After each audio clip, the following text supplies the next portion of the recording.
At our daughter's college graduation, my husband of 23 years beamed with pride, his arm wrapped around a woman who wasn't me. "I'd like you to meet Lucy," he announced to our stunned family. "We've been in love for 2 years." The crowd fell silent as I stepped forward with my attorney. "Perfect timing, Denver," I said, handing him an envelope. "These divorce papers document your company's fraud, and that business trip last month with Lucy was paid for with our daughter's tuition money. Before we jump back in, tell us where you're tuning in from, and if this story touches you, make sure you're subscribed, because tomorrow I've saved something extra special for you."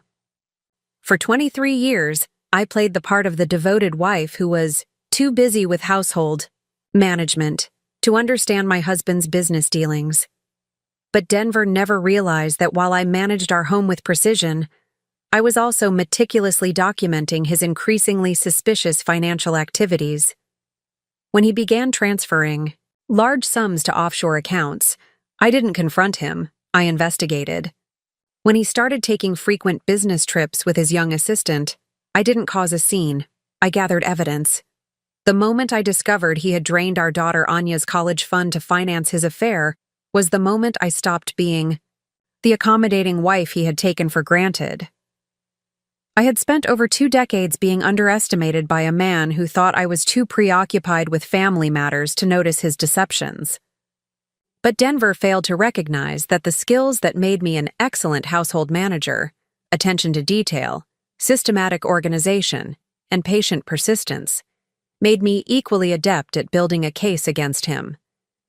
As I watched Denver's face transition from smug confidence to shock at our daughter's graduation ceremony, I felt a strange sense of calm wash over me. The carefully constructed facade he had maintained began crumbling before our eyes. The successful businessman, the devoted father, the respected community leader, all dissolving in the face of undeniable evidence of his betrayal on multiple fronts. In that moment, standing on the manicured lawn of Westfield University's Central Quad, surrounded by families celebrating academic achievement, I finally reclaimed the power I had quietly surrendered over years of marriage. The envelope I handed him contained not just divorce papers, but documented proof of financial fraud that would interest the IRS, evidence of misappropriated company funds that would concern his business partners, and records of how he had systematically emptied accounts earmarked for our children's future. Lucy, barely older than our daughter Anya, looked confused as Denver's confident smile disappeared. His business partner Colton, who had been standing nearby with his family, instinctively stepped back, creating physical distance between himself and Denver as he processed what was happening. Anya, still in her graduation gown, moved closer. To me, her initial shock giving way to understanding as pieces of her father's increasingly absent parenting suddenly made sense. "Esther, this is hardly the time or place," Denver hissed, trying to maintain control of the situation, his fingers gripping the envelope so tightly the knuckles whitened. "This is a misunderstanding that we can discuss privately." "I disagree," I replied, my voice steady despite the adrenaline coursing through me. "I've kept your secrets private for too long, Denver. You chose this moment to introduce your mistress to our family on what should have been Anya's day. You set the stage. I'm simply ensuring the performance is authentic." My lawyer, Judy Blackwell, stepped forward with professional composure. "Mr. Reynolds, I suggest you review those documents promptly. The financial disclosures are particularly time-sensitive." She handed an identical envelope to Colton. "Mr. Howard, as CFO of Reynolds Enterprises, you may want to review these findings as well. Your signature appears on several concerning transactions." The calculated public confrontation wasn't born from a desire for revenge or humiliation, though Denver would never understand that. It came from an 18-month journey of discovery, not just of his deceptions, but of my own quiet strength and resilience. What began as suspicion had evolved into methodical investigation, and finally into strategic action. For nearly 2 years, I had maintained 2 distinct lives. The outwardly supportive wife, who managed the household with practiced efficiency, and the meticulous investigator who documented every inconsistency, every unexplained absence, and every financial anomaly. I had created detailed spreadsheets tracking the household finances Denver thought I was too mathematically challenged to understand. I had recorded conversations he held in our home office while I quietly folded laundry nearby, dismissed as background domestic activity not worth his concern. "Don't worry about Esther overhearing," he'd say to colleagues on the phone. "She's busy planning Anya's graduation reception. She couldn't tell a tax shelter from a garden shed." Each dismissive comment had strengthened my resolve, each underestimation adding another piece to the case I was building. The graduation ceremony crowd had begun to disperse, breaking into small clusters of uncomfortable conversation. Denver's mother approached, her expression a complex mixture of confusion and dawning. "Recognition, what's happening?" she asked, looking between Denver and me, then at Lucy, who had stepped slightly away from Denver, suddenly aware of her visibility in this family drama. "After 23 years, I explained gently, "I've decided to end our marriage. The details are complicated, but they involve Denver's relationship with Lucy and some concerning financial decisions that have affected Anya's education fund." Our son Arlo, a sophomore at the same university, had pushed through the crowd to stand protectively beside his sister. Unlike Anya, Arlo had witnessed more of his father's late-night calls, had questioned the frequent business trips, had noticed the growing distance between his parents. His expression now was not of shock but of grim confirmation. "You promised you'd fix things," he said to his father, his voice low and controlled. "You said those late nights were about securing our future." Denver turned on me, anger replacing his initial shock. "You've turned my children against me? For what? Because I found happiness outside our stale marriage? Because I made investment decisions you couldn't possibly understand?" "No, Denver," I replied, maintaining my composure. "Your choices turned your children against you. I simply stopped hiding those choices from them. And as for those investment decisions, the IRS has a different term for deliberately mislabeling personal expenses as business deductions and hiding assets in undisclosed accounts." Judy stepped forward again, her presence a professional buffer against Denver's growing agitation. "Perhaps we should continue this discussion after you've reviewed the documentation, Mr. Reynolds. My client has been more than thorough in her preparation." The years of patience, of careful observation, of systematic documentation had culminated in this moment, not just of confrontation, but of liberation. For too long, I had allowed Denver's perception of me to define my identity. The mathematically challenged homemaker, the socially naive wife, the financially dependent partner too busy with domestic matters to understand real business.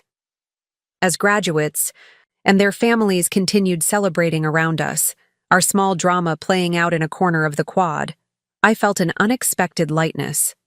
The burden of maintaining Denver's illusions, of protecting our children from the truth of their father's character, of pretending not to notice the increasingly obvious signs of his infidelity, all lifted in that moment of clarity and truth. Denver? Reynolds had brought his mistress to our daughter's graduation, the culmination of an education he had secretly undermined by draining her tuition fund. He had chosen this day, this achievement, this family milestone to finally bring his double life into the open. What he hadn't anticipated was that I had been preparing for this moment for 18 months, that his financially naive wife had been building an airtight case with the help of a corporate attorney, and that the diploma being handed to our daughter wasn't the only significant document being presented that day. Our marriage began like a storybook romance. Denver Reynolds, the ambitious young business graduate with dreams of building his own financial consulting firm, and me, Esther Wilson, the organized and practical elementary school teacher. We met at my cousin's wedding, where Denver charmed everyone with his confidence and easy smile. I was drawn to his drive, his certainty about the future, his clear vision of success. "You balance me," he would say in those early years, his hand warm against mine. Preparing and narrating this story took us a lot of time, so if you are enjoying it, subscribe to our channel. It means a lot to us. Now back to the story. I have the big ideas, and you have the patience to make them real. It was a compliment then, an acknowledgement of how my meticulous nature complemented his entrepreneurial spirit. Only years later would I recognize it as the first hint of how he viewed my role in his life, not as an equal partner, but as support staff. The shift was gradual, so subtle I barely noticed it happening. As Denver's business grew from a small consultancy to Reynolds Enterprises with offices in 3 states, the dismissiveness crept in like evening shadows, lengthening so gradually you don't notice the darkness until you're surrounded by it. Esther handles the household, he would tell colleagues at dinner parties, as though domestic management was a quaint hobby rather than the complex operation that kept our family functioning. She makes sure I have a clean shirt and the kids get to soccer practice on time. His tone was affectionate but tinged with something else, a faint note of condescension that made guests smile uncomfortably. When Anya was born, I left teaching to focus on raising our family. Denver's career was demanding, requiring late nights and frequent travel. It makes sense for you to manage things at home, he reasoned. You're so good at it, and I'm building this for all of us.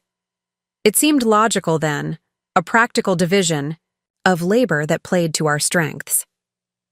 By the time Arlo came along 3 years later, the pattern was established. Denver earned the money and made the financial decisions. I raised the children and maintained our increasingly upscale home. At first, Denver would consult me on major financial choices: the purchase of our first house, the decision to expand the business, investments for the children's education. But as his success grew, these consultations became briefings, then passing mentions and finally assumptions that such matters were beyond my interest or comprehension. "Just sign here, honey," he'd say, sliding papers across the kitchen counter while I prepared dinner. "It's just some adjustments to our investments. Nothing you need to worry about." And I would sign, trusting that my husband had our family's best interests at heart. The first real fracture in that trust came 8 years ago, when I discovered Denver had purchased a vacation property in Aspen without telling me. Not consulted. Told me. I found out when a decorator called the house to discuss furnishing options for the new mountain place. "I wanted to surprise you," Denver explained when confronted, his tone suggesting I was being unreasonable for questioning a $1 million purchase. "Besides, you've been so busy with Anya's college applications and Arlo's hockey tournaments. I didn't want to burden you with the details." That night, lying awake beside my sleeping husband, I realized how completely I had allowed myself to be sidelined in our partnership. The property itself wasn't the issue. We could afford it, and I might even have agreed it was a good investment. The problem was that Denver no longer saw me as someone whose opinion mattered on significant decisions. I had become, in his mind, a domestic employee rather than a life partner. Something shifted in me then, a quiet awakening. I began paying closer attention to our finances, asking questions about Denver's business decisions, expressing interest in the family investments. At first, Denver seemed pleased by my curiosity, explaining basic concepts with the patient tone of a teacher working with a particularly slow student. But as my questions became more specific, his responses grew evasive. "This is complicated. Business strategy, Esther," he would say, a edge of irritation creeping into his voice. "I've spent 20 years building this expertise. It's not something I can explain in a 5-minute conversation between your grocery shopping and charity committee meetings." Rather than confront him directly, I began educating myself. I subscribed to business periodicals, took online finance courses, and joined investment discussion groups under a username that didn't reveal my gender or marital status. I learned the vocabulary of Denver's world, the mechanics of the transactions he dismissed as beyond my understanding. And I began to notice discrepancies between what Denver told me about our finances and what the statements I occasionally found actually showed. There were transfers to accounts I didn't recognize, business expenses that seemed excessive or vaguely categorized, a pattern of cash withdrawals that didn't align with our family's spending habits. Nothing definitively suspicious, but enough inconsistencies to nurture the seed of doubt that had been planted with the Aspen property surprise. Then came the changes in Denver himself. The late nights grew more frequent, the business trips longer and more sudden. He became protective of his phone, taking calls in another room or speaking in vague terms when I was nearby. His explanations about business challenges became increasingly abstract, filled with jargon rather than specific details. The Wellington acquisition is facing some structural integration challenges, he would say when I asked why he seemed stressed. We're implementing a phased reconciliation of divergent operational methodologies. Words designed to sound meaningful while conveying nothing. I might have attributed these changes to the natural evolution of a marriage entering its third decade, to the stress of running an expanding business, to the shifting dynamics of a family with nearly grown children. I might have continued in my carefully maintained domestic sphere, trusting that the man I married was still the partner I believed him to be. But then came the receipt. A simple piece of paper that had fallen from Denver's suit jacket when I was gathering clothes for dry cleaning. A hotel bill from the Grand Summit in Park City, dated during a week when Denver had told me he was at a financial conference in Chicago. A bill that included charges for spa services, champagne room service, and 2 theater tickets. Small things, but telling ones. Denver didn't drink champagne. He had no patience for theatrical performances. And he had certainly never mentioned spa treatments as part of his conference activities. I held the hotel receipt in my trembling hands, staring at the evidence of a life I didn't recognize. For a moment, I considered confronting Denver immediately, demanding explanations for the discrepancies between what he had told me and what this paper revealed. But some deeper instinct, perhaps the same methodical patience that had made me an effective teacher and mother, held me back.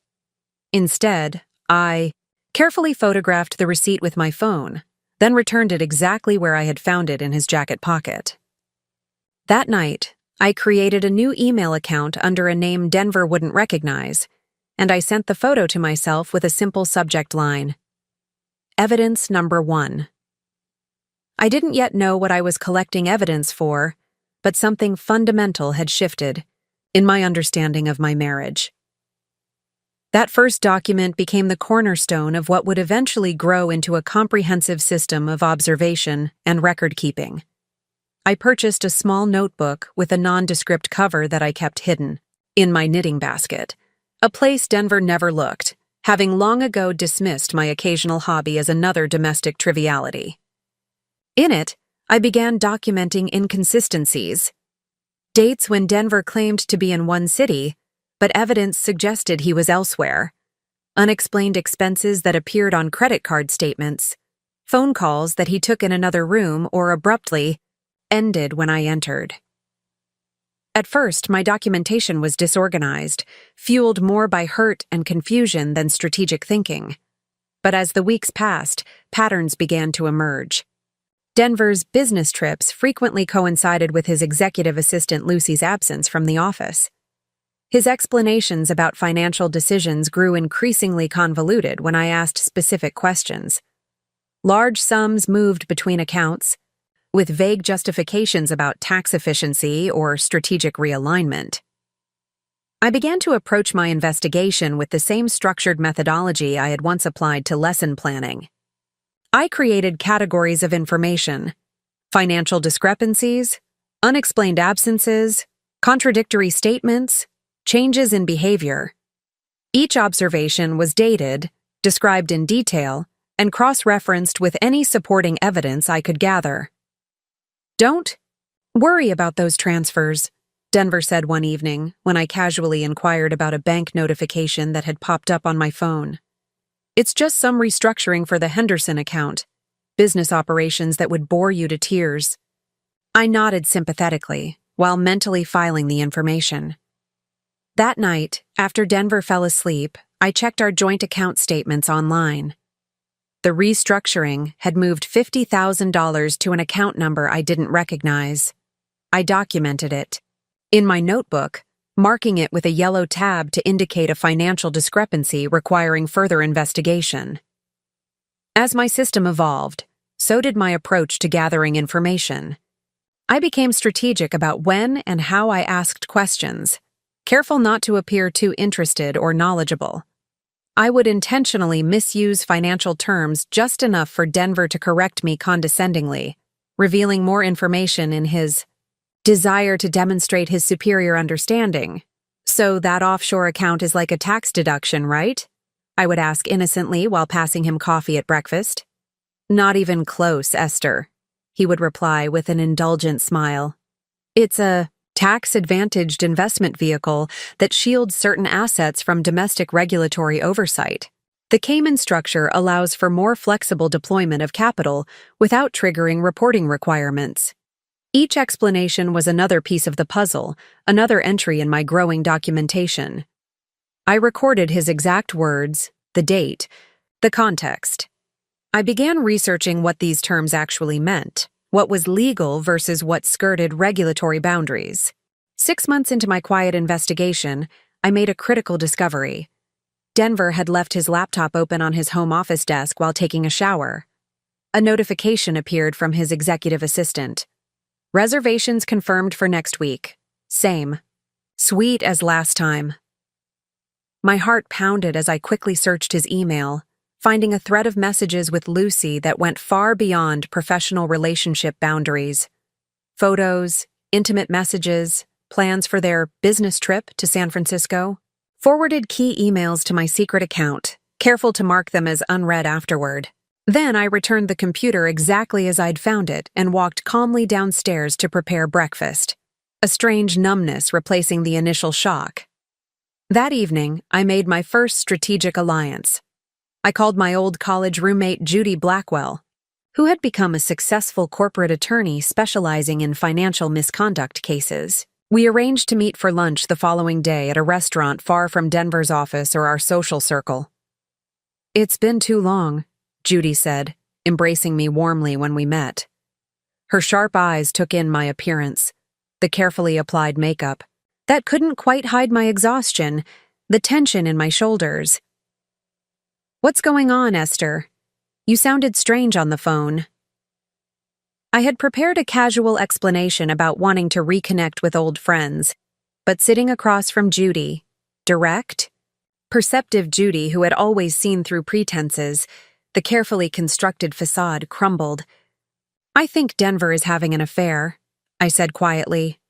"And I think there's something wrong with our finances, something potentially illegal." Judy didn't look surprised or skeptical. She didn't rush to offer platitudes or dismiss my concerns. Instead, she reached across the table and squeezed my hand. "Tell me everything, starting from the beginning. And Esther, bring any documentation you have." That lunch became the first of many meetings disguised as friendly catch-ups. I would arrive with my innocuous knitting bag containing the notebook and printed copies of key evidence. Judy would review what I'd gathered, asking precise questions that helped focus my ongoing investigation. "What you're describing could be several things," she explained during our third meeting. "Tax evasion, misappropriation of company funds, possibly wire fraud if he's misleading investors or partners.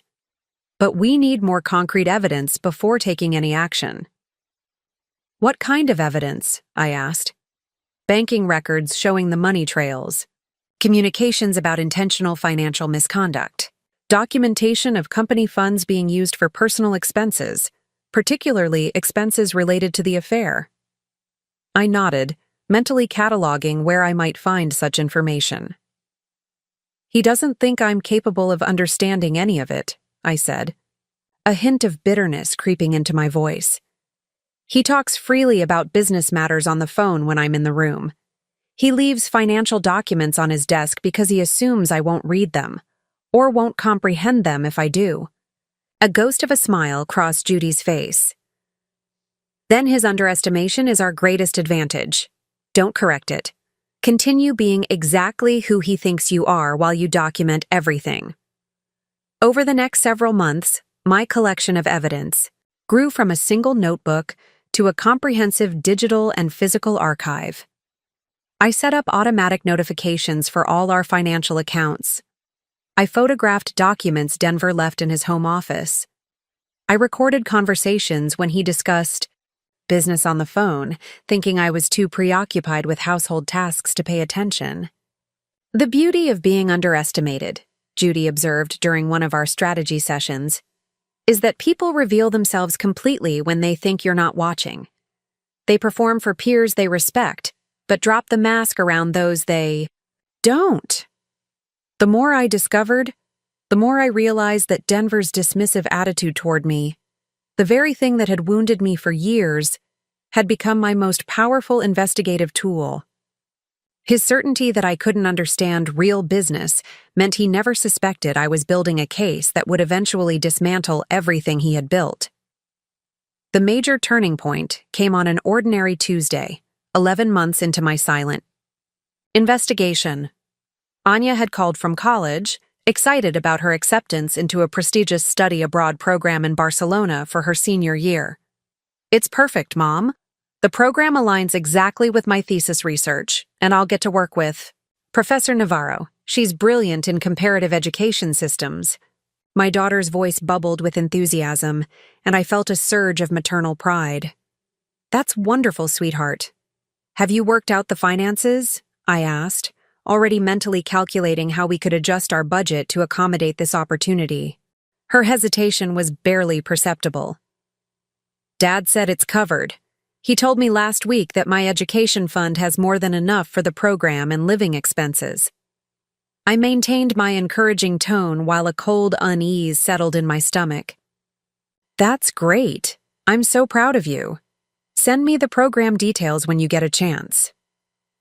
After we hung up, I immediately accessed our family's financial accounts, the ones I knew about at least.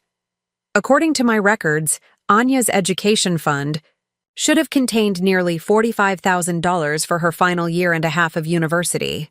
But when I logged in, the balance showed just under $8,000. My hands trembled as I scrolled through the transaction history. 3 large withdrawals had been made in the previous 4 months, totaling almost $37,000. The most recent, $2,500, had been processed just 9 days ago, with the description educational expense transfer. I knew Anya's tuition was paid through the previous semester. The timing of this latest withdrawal aligned perfectly with Denver's business conference in Vail, a 4-day trip that had featured prominently in his text exchanges with Lucy, which I had documented from a glance at his phone. This wasn't just about Denver's infidelity anymore. This wasn't even about his financial mismanagement or potential tax fraud. This was about our daughter's future. Money explicitly saved for her education, now apparently funding his affair with a woman barely older than Anya herself. Something fundamental shifted inside me in that moment. The methodical documentation that had begun as a way to make sense of my unraveling marriage transformed into something more purposeful, a weapon being sharpened with precision and care. The hurt and confusion that had driven my early investigation crystallized into a cold, clear resolve. I called Judy immediately. "I need to see you today. It's urgent." 3 hours later, we sat in a private consultation room at her law firm's offices, the evidence of Denver's financial betrayal spread across the table between us. "He's draining Anya's college fund," I said, my voice steadier than I expected. "Over $37,000 in the past 4 months. The most recent withdrawal coincides exactly with his trip to Vail with Lucy." Judy examined the account statements, her expression grave. "The account is in both your names?" "Yes, we established it when she was born. It's specifically designated as an education fund." "And did you authorize these withdrawals?" "No. I wasn't consulted or informed." Judy made notes on her legal pad. "This changes things, Esther. Before, we were looking at potential financial improprieties that might be leveraged in divorce proceedings. But using designated education funds for personal expenses particularly expenses related to an extramarital affair, crosses a different line. What line is that? It potentially constitutes misappropriation of jointly held assets. And if he's been categorizing these withdrawals as business expenses on tax filings, which your earlier documentation suggests is his pattern, we're looking at tax fraud as well. I sat back in my chair, the magnitude of Denver's betrayal settling over me like a heavy cloak. He told Anya her study abroad program was covered. He explicitly assured our daughter she had sufficient funds for an educational opportunity that would cost at least $25,000. He lied to her face while simultaneously draining the account that would pay for it. Do you have documentation of that conversation? Anya mentioned it on the phone today. I can ask her to confirm the details via email. Judy nodded. Do that, but phrase it carefully. Just checking in about program costs and what her father promised. We don't want to alarm her unnecessarily at this stage. I sent the email from Judy's office, a casual mother-daughter exchange about exciting study abroad plans. Anya's response came within an hour, confirming that Denver had assured her the education fund would cover all program costs plus living expenses. What happens next? I asked as Judy read through Anya's email.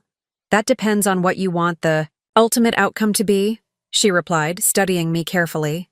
Are you looking to salvage this marriage, or are you preparing for its end? The question hung in the air between us. Despite everything I had discovered, I hadn't consciously acknowledged that our 23-year marriage was over. I had been so focused on gathering evidence, on understanding what was happening, that I hadn't fully processed where all this was leading.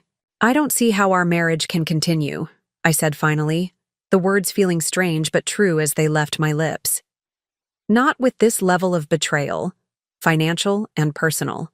Not with him draining our daughter's future to finance his affair. Judy nodded, neither approving nor disapproving, simply accepting my decision. Then we need to be strategic about timing and approach. With what you've already documented, we have grounds for divorce based on infidelity and financial misconduct. But if we want to ensure you're protected financially, and that Anya's education is secured, we need to continue building our case methodically. How much more evidence do we need? Ideally, we want documentation that explicitly links the education fund withdrawals to expenses related to Lucy. We want clearer evidence of how he's categorizing these expenses for tax purposes. And we want to build a comprehensive picture of any other financial misconduct, hidden accounts, misrepresented assets, questionable business practices. I thought about what Denver had mentioned at breakfast just that morning, a business trip to New York the following month for the Henderson client review. I had already established through previous documentation that Henderson was often code in his communications with Lucy. He's planning another trip with her in June, I said. Based on patterns I've documented, he'll likely make another withdrawal from the education fund to cover expenses. Judy's expression was grim. That gives us a timeline. We continue documentation for the next 6 weeks. You maintain your role as the unsuspecting wife. We track his activities, record his communications, and document any further financial transfers. Then we determine the optimal moment to act. As I left Judy's office that afternoon, I felt a strange sense of clarity. For nearly a year, I had been gathering puzzle pieces without fully acknowledging the picture they were forming. Now the image was unmistakable. My husband of more than 2 decades, the father of my children, had betrayed not just me, but our daughter's future. The careful documentation that had begun as a way to understand what was happening in my marriage had transformed into battle preparations. Every recorded conversation, every photographed document, every tracked financial transaction was now ammunition being stockpiled for a confrontation that would end one chapter of my life and begin another. That night, I prepared Denver's favorite meal and listened attentively as he explained why he needed to extend his New York trip in June by 3 days. The Henderson review is more complex than we initially thought, he said. helping himself to another glass of wine. The team needs me to stay through the weekend to finalize the projections. I nodded sympathetically. Whatever you need to do. I trust your judgment. He smiled, reaching across the table to pat my hand condescendingly. This is why we work. Esther, you've never tried to interfere in my business. You understand your role. I do, I agreed, returning his smile while mentally adding this conversation to my evidence file. I understand exactly what my role has been. With a clear strategy in place, my collaboration with Judy evolved from occasional consultations to regular strategy sessions. We established secure communication protocols, a dedicated email address accessible only from my personal laptop, phone conversations conducted while I was out of the house, and in-person meetings scheduled during times I routinely spent at volunteer commitments or fitness classes. We need a financial expert, Judy advised during one of our meetings at her office. Someone who can analyze the patterns you're documenting and identify potential regulatory violations. I have a forensic accountant I've worked with on similar cases, Howard Myers. He's discreet and thorough. 2 days later, I sat across from Howard in a conference room at Judy's firm, watching as his experienced eyes moved methodically through the financial records I had compiled. Silver-haired and soft-spoken, Howard had the careful demeanor of someone accustomed to uncovering secrets hidden in spreadsheets and bank statements. You've done remarkable preliminary work, he commented, looking up from the documents. Most clients bring in scattered records and vague suspicions. You've already established clear patterns of financial irregularity.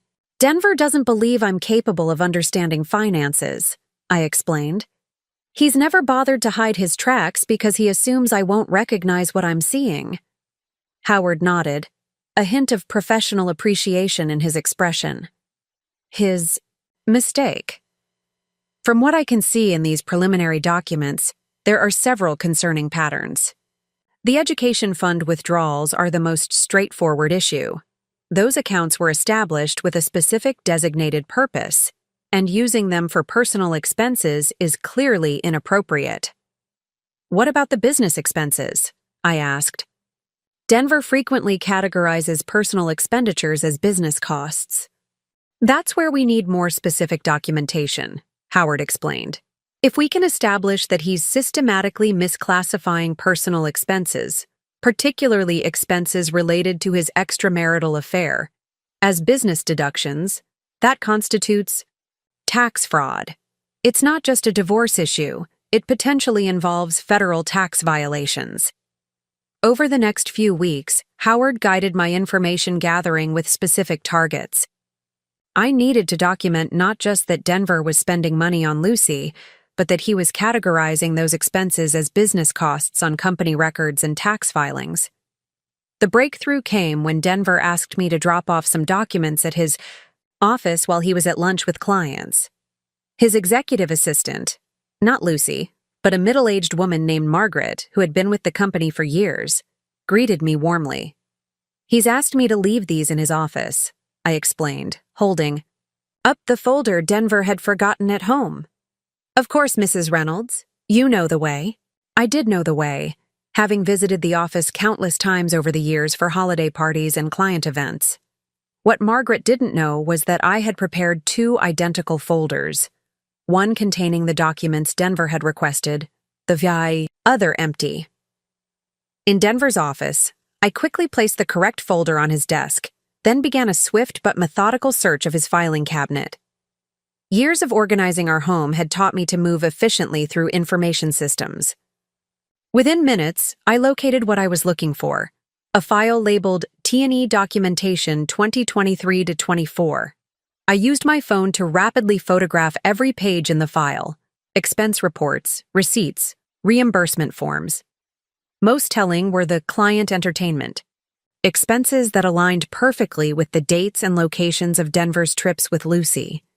The Park City Hotel, the San Francisco restaurants, the Broadway tickets in New York, all categorized as business expenses for Henderson Client Development. I returned the file exactly as I had found it and left Denver's office with a polite smile to Margaret. That evening, I forwarded the photographs to Judy and Howard. Howard's response came the next morning. This is exactly what we needed. Clear documentation of systematic misclassification of personal expenses as business deductions. This constitutes tax fraud. With this new evidence, our strategy sessions took on a more focused urgency. We weren't just preparing for a divorce case, we were documenting potential criminal activity. The timing of our action is crucial, Judy advised. We need to consider not just the legal strategy, but the emotional impact on your family, particularly Anya and Arlo. I thought about my children, about how this revelation would affect them. Anya was focused on her upcoming graduation and the Barcelona program she believed was secure. Arlo was midway through his sophomore year, already dealing with the pressures of college life. Anya's graduation is in 6 weeks, I said. Denver has told me he's bringing a special colleague to attend the ceremony, that it's someone who has contributed to a scholarship fund for the education department. Judy's eyes met mine, understanding immediately. You think he's planning to introduce Lucy to your family at the graduation? I nodded, the pieces falling into place.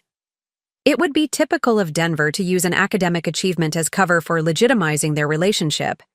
He probably thinks it will soften the eventual revelation, introducing her first as a business colleague before acknowledging the affair.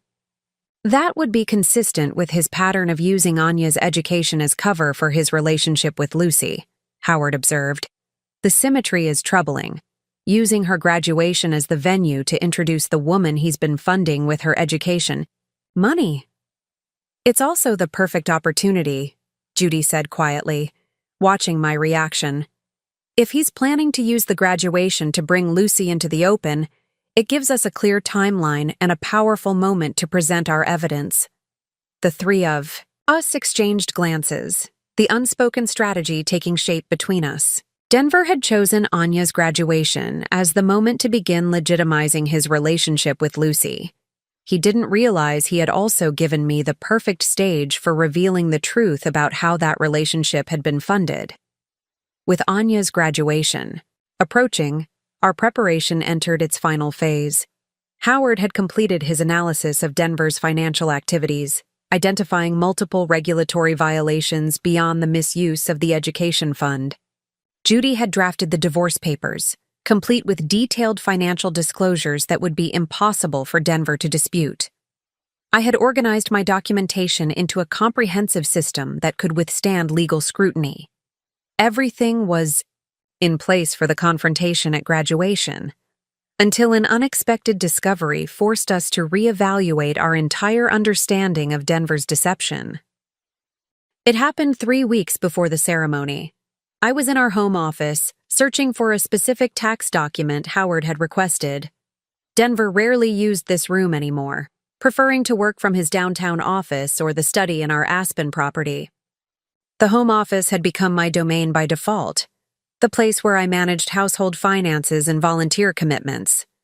While looking through the fireproof safe where we kept important documents, I noticed a folder I didn't recognize labeled RE Holdings Private. Inside was a deed to a property in Malibu, California, purchased 18 months earlier for $3.2 million. The owner was listed as Reynolds Horizon LLC, a company name I had never seen in any of our financial discussions or documentation. My hands trembled as I photographed every page in the folder, then carefully returned it exactly as I had found it. That evening, after Denver left for a business dinner, I sent the images to Howard and Judy with an urgent message. Unknown property discovered. Need to discuss immediately. We met the following morning at Howard's office. He had already conducted preliminary research on Reynolds Horizon LLC, his expression grim as he shared his findings. The company was registered in Nevada 2 years ago, he explained, displaying corporate filing documents on his computer screen. The registration lists Denver as the managing member and one other person as a member with 25% equity stake in the company. Who's the other member? I asked, though I already suspected the answer. Howard turned the screen toward me. Lucy Winters. The confirmation hit me with unexpected force. It wasn't just an affair. Denver had created a financial partnership with Lucy, purchasing property together through a structure deliberately hidden from me and from their other business associates. The timing is significant, Howard continued. The LLC was formed shortly after Lucy began working as Denver's executive assistant. Based on the banking records you've provided, it appears funds were moved from various accounts, including portions of the children's education funds, through several intermediate accounts before landing in Reynolds Horizon LLC. So he's been systematically diverting family assets to create a separate financial life with Lucy, I said, the full scope of the betrayal becoming clear. It appears so, Howard confirmed, and he's done it in a way specifically designed to hide these assets in the event of divorce proceedings. This type of structuring suggests premeditation, a deliberate attempt to shield assets from marital property division. Judy, who had been taking notes, looked up with an expression I hadn't seen before. Not just professional concern, but personal outrage on my behalf. This changes our approach, she said firmly. What we're looking at goes beyond tax fraud and misappropriation of designated funds. This is deliberate concealment of marital assets with intent to defraud. It's the kind of financial misconduct that judges view particularly harshly in divorce proceedings. How do we prove intent? I asked. The structure itself suggests intent, Howard explained. Creating a separate LLC with his mistress as part owner, funding it with family assets moved through multiple accounts to obscure their origin. These aren't actions taken for legitimate business purposes. This is financial infidelity designed to create a separate life and shield assets. I thought about the timeline Howard had outlined. 2 years. Denver had been planning this parallel life with Lucy for at least 2 years, systematically moving assets, creating legal structures, purchasing property. It wasn't a momentary lapse or a midlife crisis. It was a calculated strategy to build a new life while maintaining the benefits of our marriage and family. There's something else you should consider, Judy said carefully. With evidence of this level of financial misconduct, we have grounds to pursue punitive measures beyond standard divorce settlements. Courts typically aim for equitable distribution of marital assets, but in cases of proven fraud or concealment, they sometimes award additional compensation to the defrauded spouse. I don't want vengeance, I said firmly. I want justice. I want our children's futures secured. I want Denver to face the consequences of his choices. Then we adapt our strategy, Judy replied. We include the Malibu property and Reynolds Horizon LLC in our documentation. We expand the financial disclosures to include all hidden assets. And we proceed with the confrontation at graduation as planned, but with a more comprehensive understanding of what we're dealing with. As I left Howard's office that day, I felt a strange combination of devastation and validation. Every instinct that had led me to begin my investigation had been correct. But the reality was far worse than I had initially suspected. Denver hadn't just betrayed me with an affair or misused family funds for temporary indulgences. He had systematically constructed a parallel life, funded with our family's resources, designed to exist alongside our marriage until he was ready to make his transition. The Malibu property was physical proof of his ultimate intentions. A life, with Lucy, paid for with money meant for our children's education and our family's security. It transformed my understanding of the man I had spent 23 years with, revealing a capacity for calculated deception I hadn't fully grasped until now. With the discovery of the Malibu property and Reynolds Horizon LLC, our preparation took on a new dimension of urgency and precision. Judy, Howard, and I met multiple times in the 2 weeks before Anya's graduation, refining our strategy to address not just the misuse of education funds, but the deliberate concealment of significant marital assets.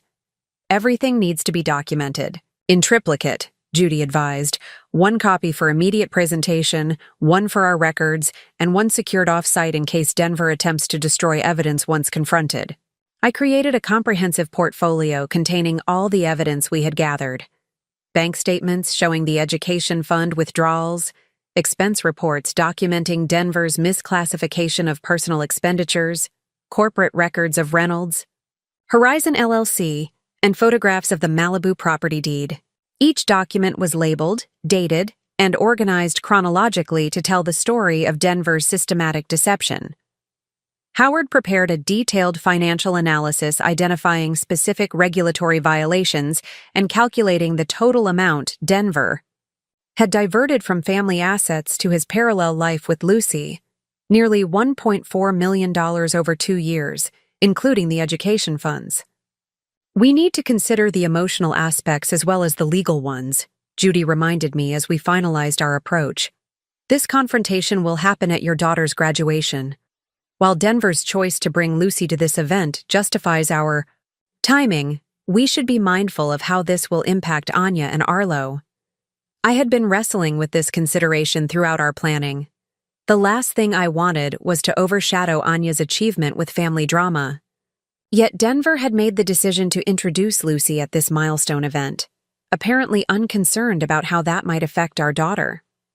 "I've spoken with both Anya and Arlo separately," I told Judy.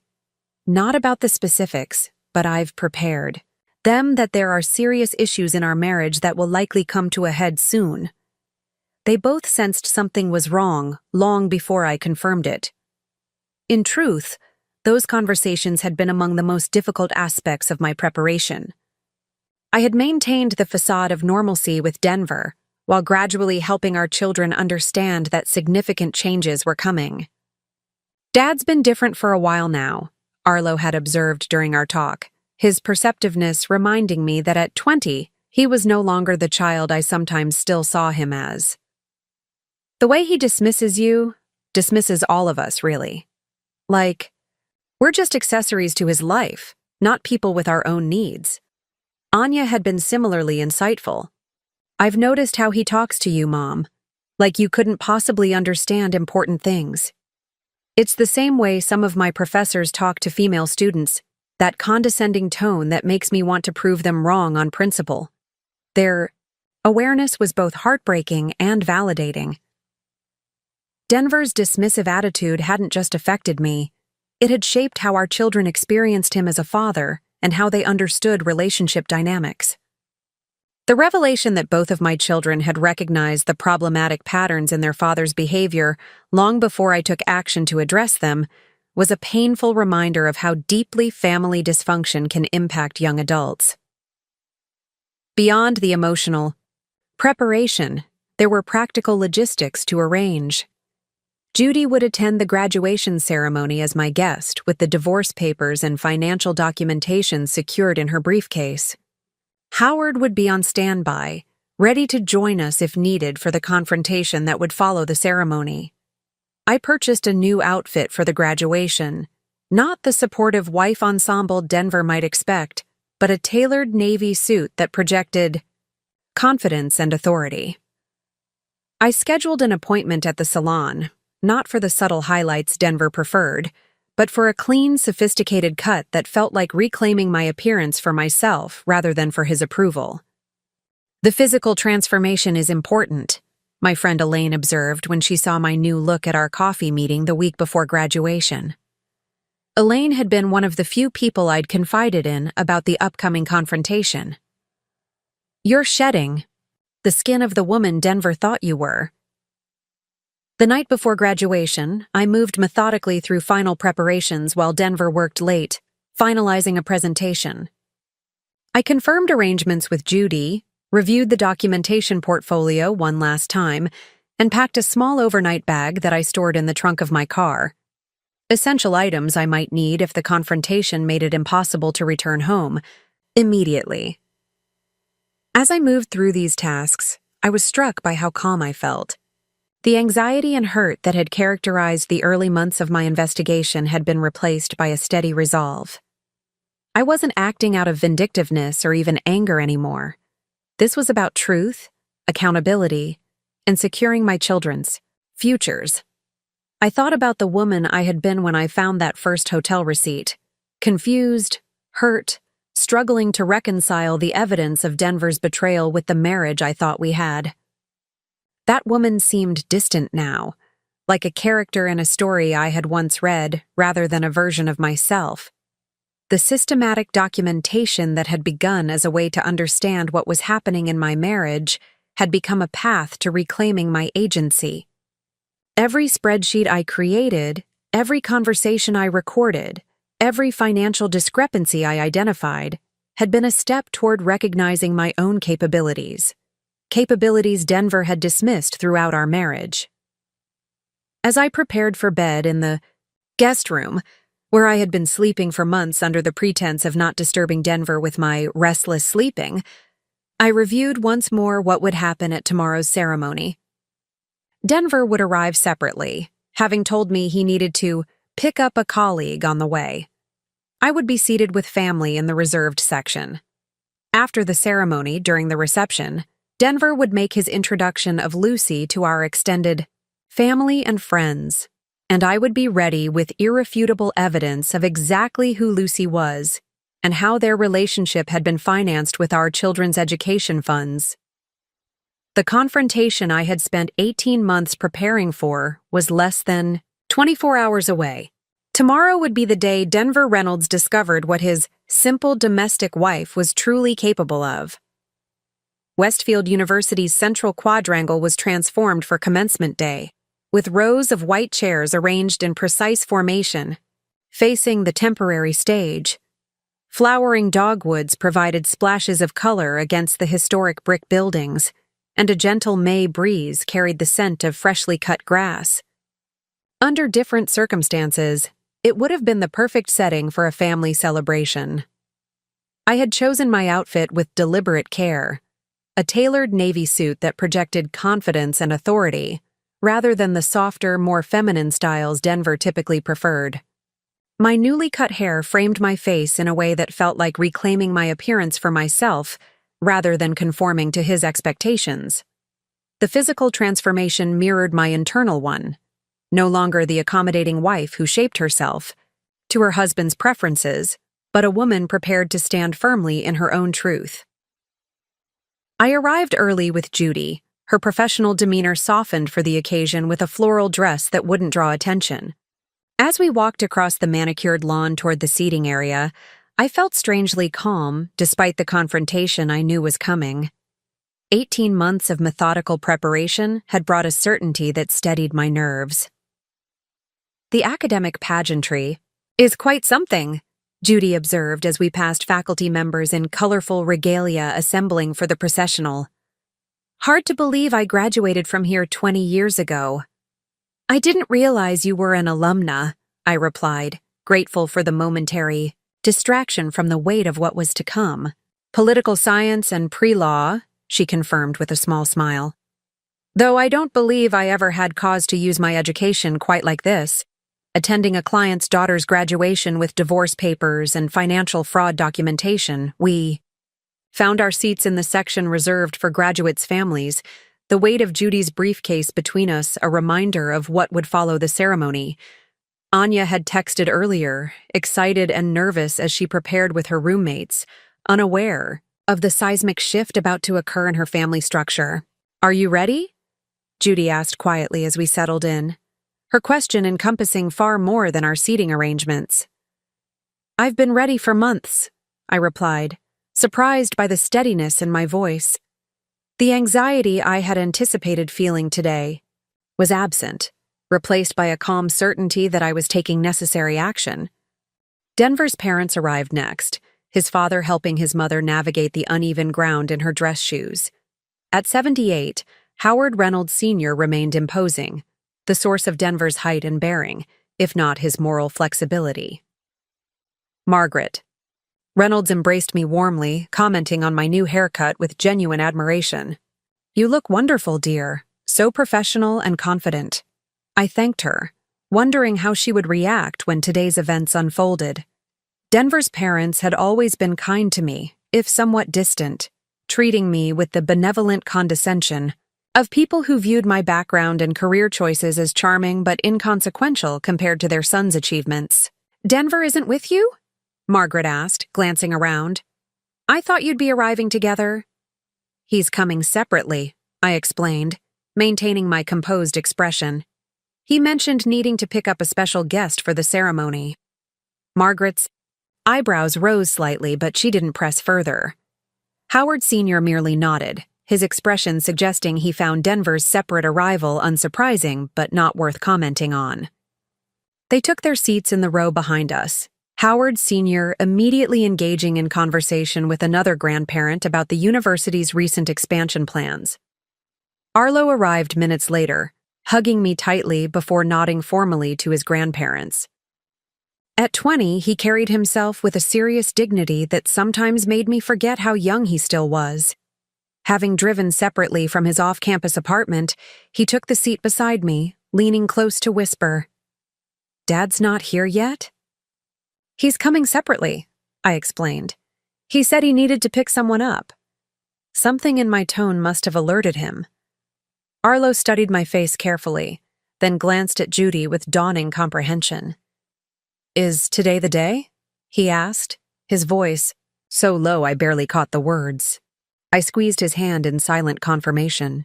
My son straightened his shoulders, his jaw set in a way that reminded me painfully of his father in younger, more idealistic days. "Good," he said simply.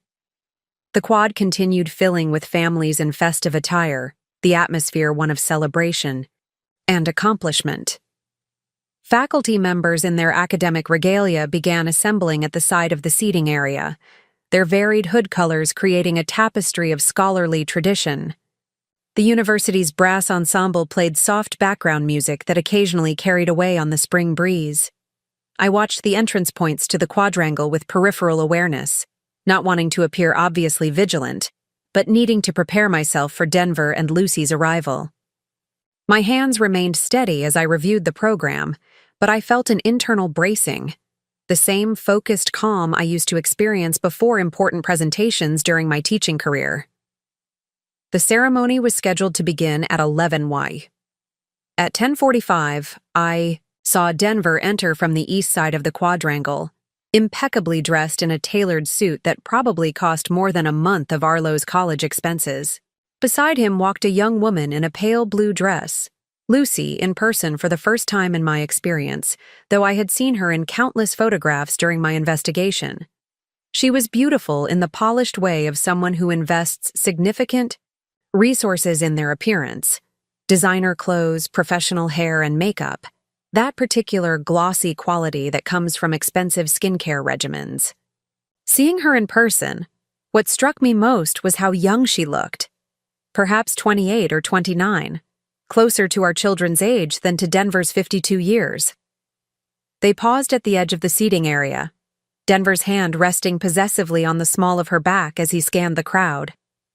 When his eyes found our family group, a brief flicker of surprise crossed his features, perhaps at my changed appearance, or at the presence of Judy, whom he would recognize from professional events but wouldn't expect to see at a family celebration.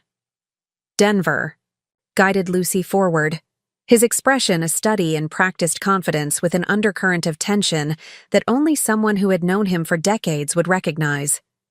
He moved with the deliberate assurance of a man who believed he was controlling the narrative, unaware that the story he thought he was telling was about to be completely rewritten. As they approached our section, I felt Arlo tense beside me. Judy shifted slightly, her hand resting casually near her briefcase. Denver's parents straightened in their seats, curiosity evident in their expressions as they observed the young woman accompanying their son. The moment I had spent 18 months preparing for was about to begin. "Everyone, I'd like you to meet Lucy," Denver announced as they reached our section, his voice carrying that particular tone of forced casualness that signals anything but. "She's been instrumental in developing our new educational foundation at Reynolds Enterprises." The strategic phrasing wasn't lost on me. By introducing Lucy in connection with an educational foundation at the very moment of our daughter's graduation, Denver was attempting to create a narrative that would make her presence seem appropriate, even laudable. It was calculated to preemptively deflect questions about why his executive assistant was attending a family event. Lucy offered a practiced smile, extending her hand first to Denver's parents. "It's so wonderful to finally meet you, Mr. and Mrs. Reynolds. Denver speaks of you often." I watched Margaret's face carefully as she accepted the handshake. Her social graces were impeccable, the result of decades as the wife of a prominent businessman. But even she couldn't entirely mask the confusion that flickered across her features. There was polite bewilderment in her eyes as she glanced between her son and this unexpected guest at what was supposed to be a family celebration. "How lovely to meet you, dear," Margaret said automatically, the social script taking over where understanding failed. "I wasn't aware Denver was bringing a colleague today." Howard Sr. merely nodded stiffly, his expression guarded. Unlike his wife, he didn't offer any pleasantries, instead fixing his son with a questioning look that Denver pointedly ignored.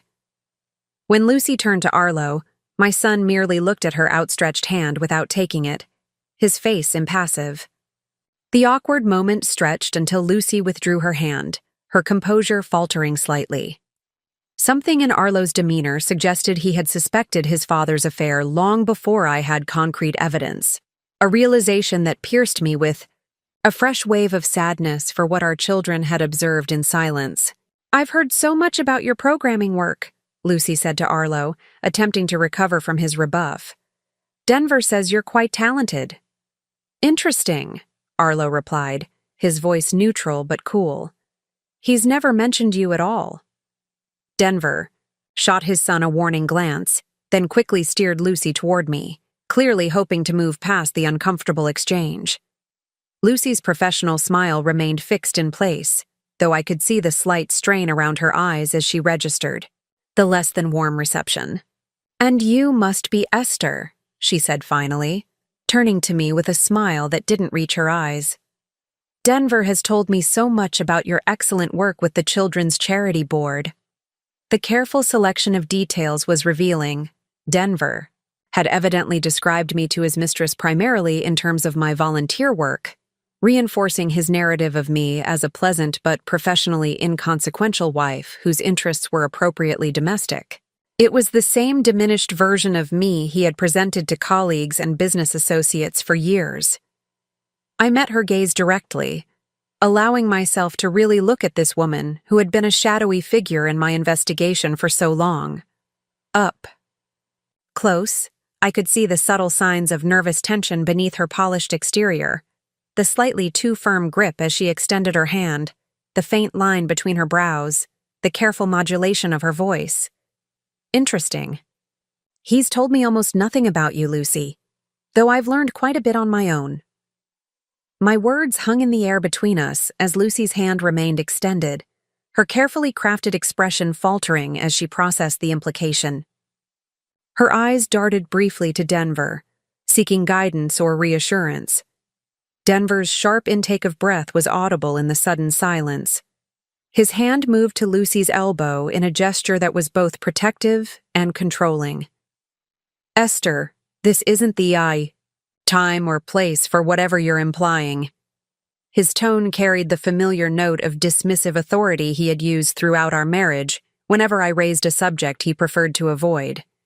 It was meant to close the conversation, to remind me of my place in his carefully ordered world. In the past, it might have worked. Today, it merely confirmed that I was making the right decision. "I disagree," I replied calmly, nodding to Judy, who opened her briefcase. "This seems exactly the right time, since you chose our daughter's graduation, to introduce the woman you've been funding with her education money." The words landed with precision, cutting through Denver's carefully constructed narrative in a single stroke. Around us, other families continued their pre-ceremony conversations, oblivious to the quiet drama unfolding in our small circle. But within our group, the impact was immediate and seismic. Lucy's perfectly maintained expression cracked, genuine shock replacing her professional poise. "Denver, what is she talking about?" There was real confusion in her voice, suggesting that whatever story Denver had told her about our family finances, It hadn't included the detail that he was using our daughter's education fund to finance their relationship. This aligned with what I had suspected from my investigation. Denver had been dishonest not just with his family, but with Lucy as well, creating separate fictions tailored to each audience. "Nothing," he said quickly, his hand tightening on Lucy's elbow. "Esther is confused about some financial matters. We can discuss this privately later." The dismissive explanation was classic Denver, reducing legitimate concerns to confusion, positioning himself as the authority who would clarify matters at a more convenient time. But the strategy that had worked for decades in our marriage was proving ineffective in this new context, with Lucy's uncertainty already visible and Judy's presence adding an unmistakably official dimension to the confrontation. "There's no confusion," I said, accepting the folder Judy handed me. "The facts are quite clear. Over the past 2 years, you've withdrawn $37,000 from Anya's education fund. The timing of these withdrawals corresponds precisely with your trips together: the Park City ski weekend, the San Francisco conference, the Broadway shows in New York that you've documented as business development expenses." I opened the folder as I spoke, revealing the first page of meticulously organized bank statements with highlighted withdrawals and corresponding dates. Denver stared at the documentation, his confident demeanor slipping visibly as he recognized the precision of my knowledge. Denver's face flushed, a response I had rarely seen in our marriage. He prided himself on emotional control, particularly in public settings. "This is ridiculous. You're creating drama at our daughter's graduation based on financial transactions you don't understand."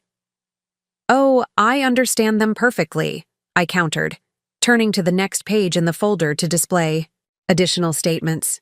"Just as I understand why Reynolds Horizon LLC purchased a $3.2 million property in Malibu 18 months ago, with Lucy listed as a 25% owner." Lucy's head snapped up at this, her gaze shifting from the documents to Denver with new intensity. Whatever she had known about their financial arrangements, this public disclosure clearly caught her off guard. The professional polish that had defined her presence was crumbling rapidly, revealing a younger, more vulnerable person beneath the carefully constructed facade. At this, Denver's parents turned to stare at their son. Howard Sr.'s expression hardened into something approaching disgust, while Margaret pressed her hand to her mouth.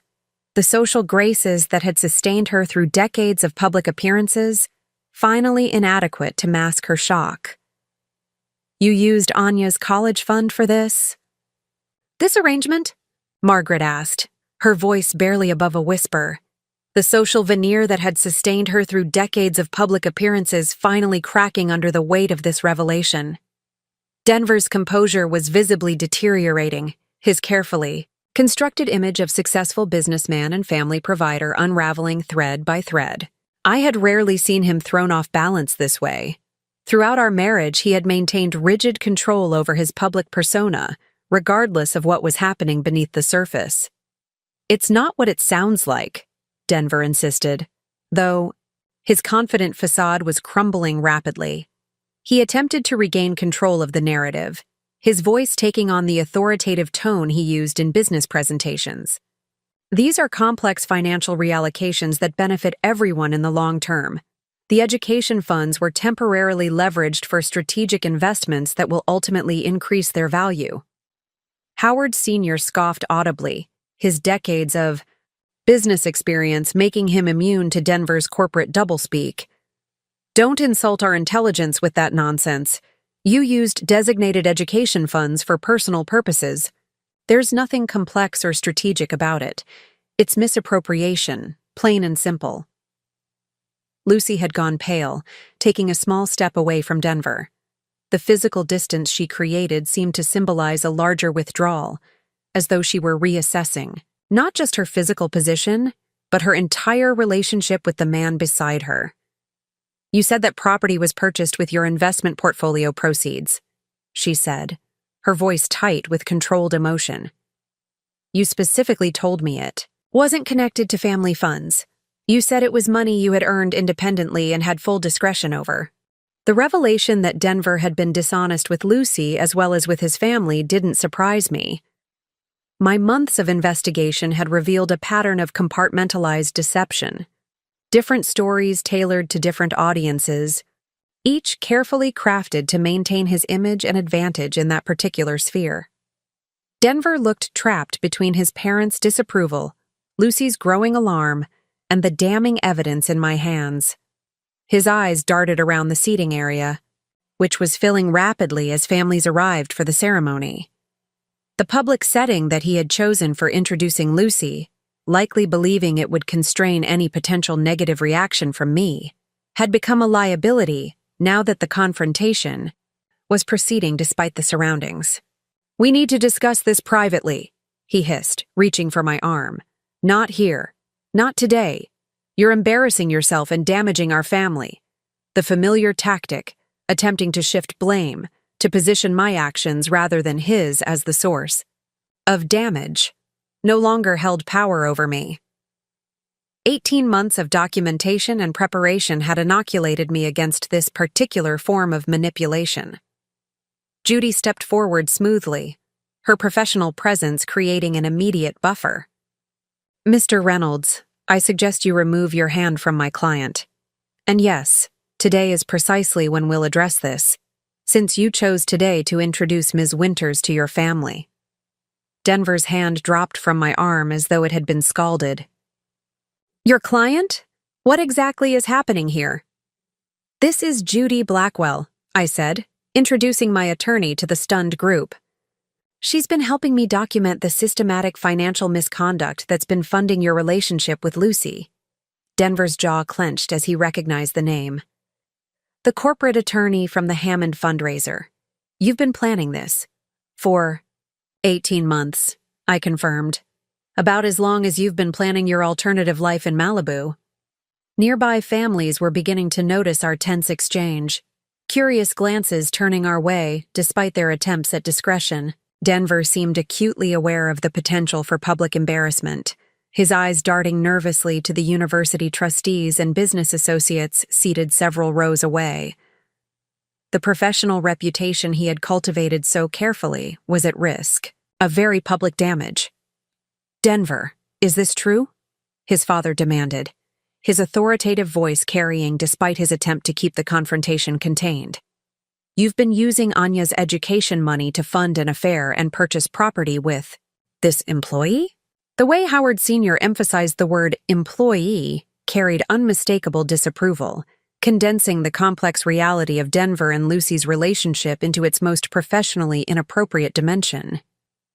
Denver flinched slightly at his father's framing, perhaps recognizing how thoroughly his carefully constructed narrative was collapsing.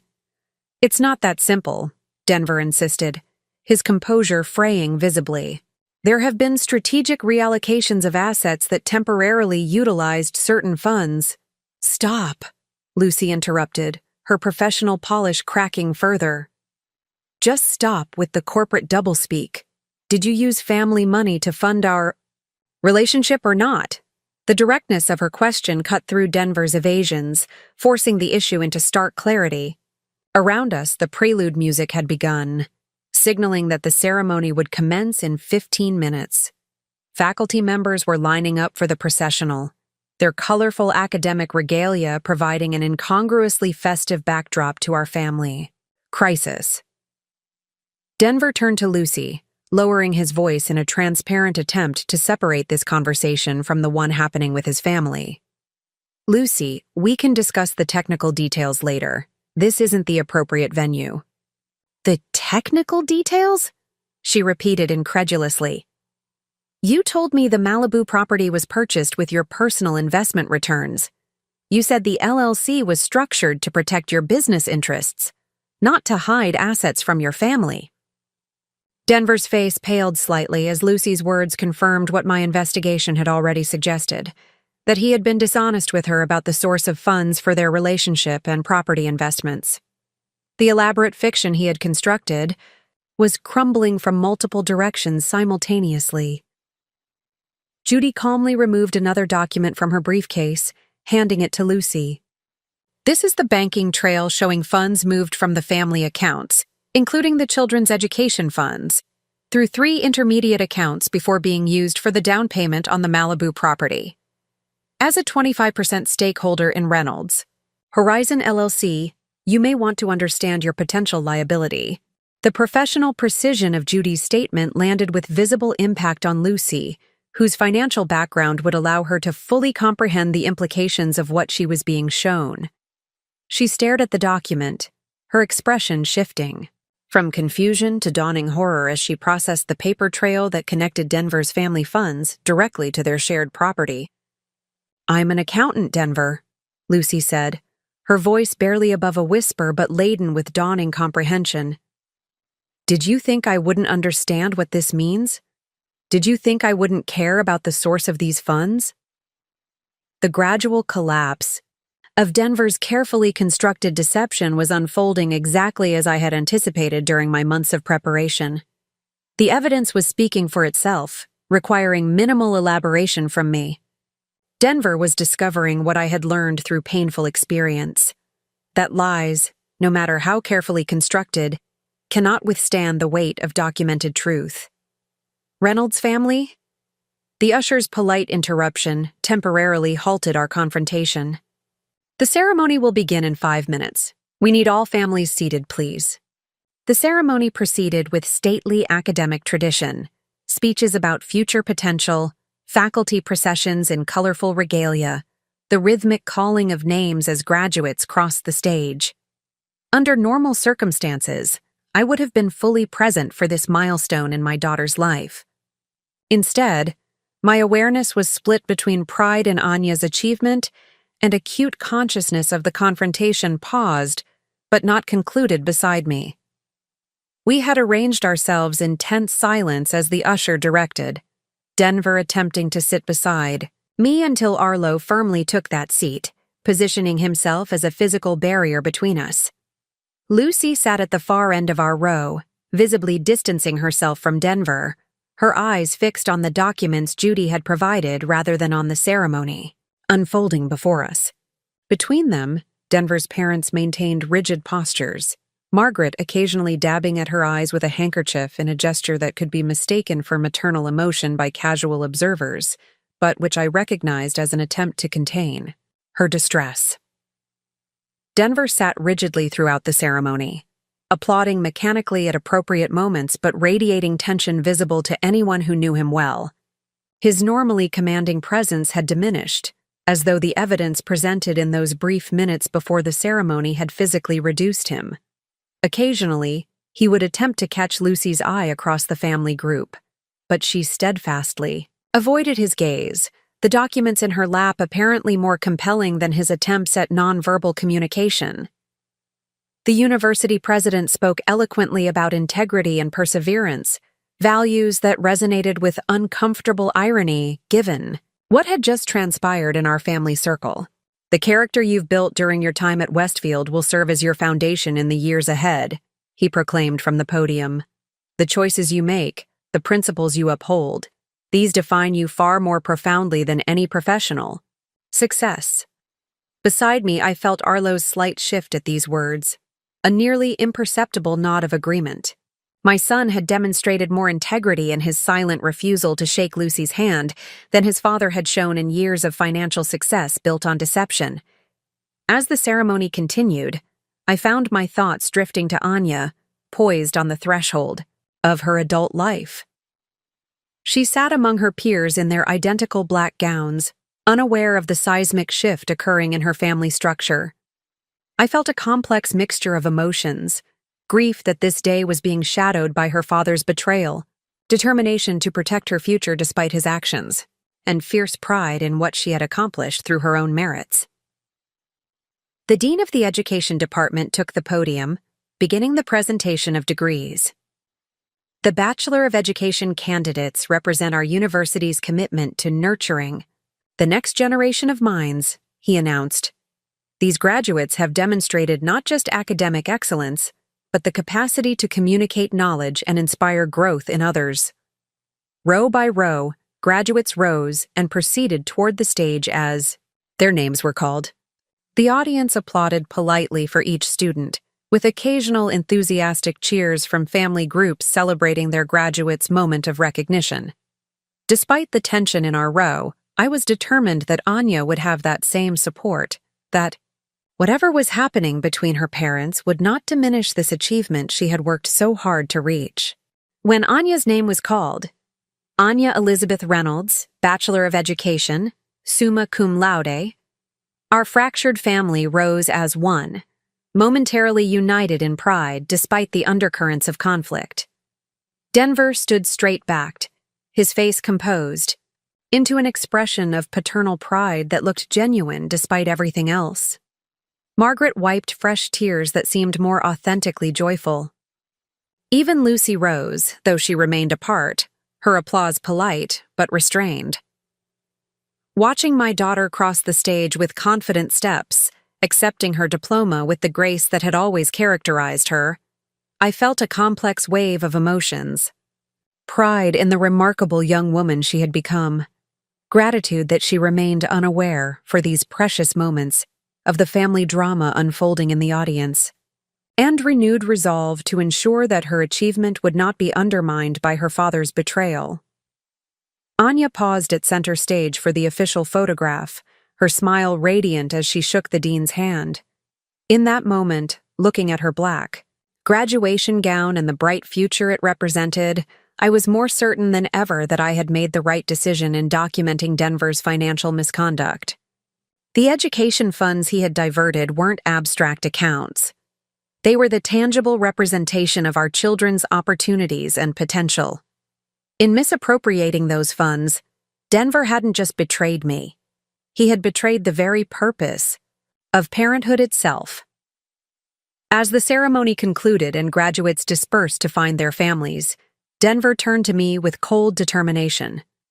His momentary unity in celebrating Anya had evaporated, replaced by the calculating demeanor I had come to recognize through months of observation. "We're not doing this here," he said in a low voice, tension evident in every syllable. "Whatever dramatic scenario you've choreographed needs to wait until we're in private." The familiar authoritative tone might once have intimidated me into compliance, but those days were long past. However, I did agree that Anya deserved to celebrate her achievement without immediately being drawn into the family crisis. Anya deserves to celebrate without this hanging over her, I agreed, surprising him with my apparent concession. "We'll maintain appearances through the reception, but before you leave today, you will acknowledge what you've done and accept the consequences." Denver's momentary relief at my apparent concession hardened into wariness at my final statement. He opened his mouth to respond, but was interrupted by Anya's arrival, her face glowing with achievement as she navigated through the crowd toward us. "You made it!" she exclaimed, her eyes bright with excitement. "I was afraid I wouldn't be able to find everyone in this crowd." "We wouldn't have missed it for anything," I said, embracing her tightly, momentarily setting aside everything else, to fully celebrate this moment with my daughter. The familiar scent of her shampoo and the strength of her hug momentarily transported me back to simpler times, before documentation folders and divorce papers had become part of our family narrative. "We're so proud of you," Denver added, his voice carrying practiced warmth as he moved in for his own hug. If Anya noticed the tension between us, she gave no indication, accepting his embrace with the same enthusiasm. "Congratulations, genius," Arlo said, lifting his sister in a bear hug that made her laugh despite her attempts at dignified graduate decorum. Their bond had always been strong, but in recent months, as I had begun preparing both of them for potential changes in our family structure, I had noticed a new protective quality in Arlo's relationship with his sister. As Denver's parents offered their own congratulations, I noticed Lucy hanging back awkwardly, clearly uncertain of her role in this family moment that had been irrevocably altered by the revelations before the ceremony. The confidence with which she had arrived on Denver's arm had evaporated, replaced by the discomfort of someone who suddenly recognizes they've been positioned in a false narrative. Chandler's restaurant had been Denver's choice, upscale, with private dining rooms that catered to the university's wealthier families during graduation weekends. As we were escorted to our reserved table, I noted the strategic advantages of the setting. The private room offered both the exclusivity Denver preferred, and now, the containment of what was about to unfold. We arranged ourselves around the elegant table, Denver attempting to position Lucy beside him until his mother pointedly took that seat, leaving Lucy between Howard Sr. and Arlo in a subtle but unmistakable isolation. Judy seated herself beside me, her briefcase placed deliberately on the table rather than discreetly beneath it. Anya, still glowing with post-graduation excitement, sat at the head of the table, blissfully unaware of the charged atmosphere. "A toast," Denver announced as champagne was poured, clearly attempting to establish control over the gathering. "To Anya, whose academic excellence makes us all proud, and whose future is bright with promise." Glasses were raised, though I noticed both Howard Sr. and Arlo barely sipped before setting their flutes down. Lucy's hand trembled slightly as she held her glass, her eyes darting occasionally to the purse where she had placed the financial documents Judy had given her.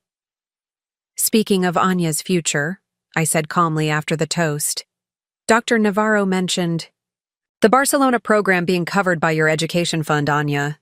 That must be a relief." Denver shot me a warning glance, but I continued, my voice steady. "Unfortunately, there's something you need to know. Your education fund has been significantly depleted, not by legitimate educational expenses, but by your father's personal use." "Mom, what are you talking about?" Anya asked, confusion replacing her celebratory mood. "Esther, this isn't the time," Denver interjected sharply. "It is precisely the time," I countered, "since you've promised our daughter that her Barcelona program is funded by money you've already spent." Judy silently opened her briefcase, removing the folder containing the education fund statements and placing it before Anya. "These are the records of withdrawals from your dedicated education account over the past 2 years," she explained professionally.